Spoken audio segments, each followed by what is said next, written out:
துறவி ஒரு மரத்துக்கடியில் உட்காந்து தியானம் பண்ணிக்கிட்டு இருந்தாரு. அந்த துறவிக்கு முன்னாடி அடிக்கடி இறைவன் காட்சி தருவார். இதை நினச்சி அந்த மரம் ரொம்பவுமே சந்தோஷப்படும்.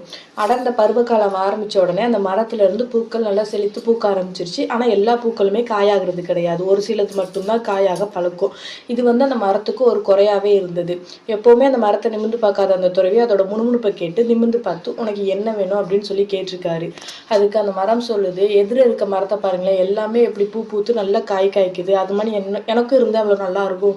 இதை பற்றி நீங்கள் இறைவன்கிட்ட கேட்க முடியுமா அப்படின்னு சொல்லி கேட்குது. இதெல்லாம் போய் இறைவன்கிட்ட தான் கேட்கணும், இல்லை நானே செய்வேன் அப்படின்னு சொல்லிட்டு கீழே தேங்கி இருக்கிற மழை நீரை எடுத்து அந்த மரத்து மேலே தொளிக்கிறாரு. உடனே எல்லாமே காயாகுது.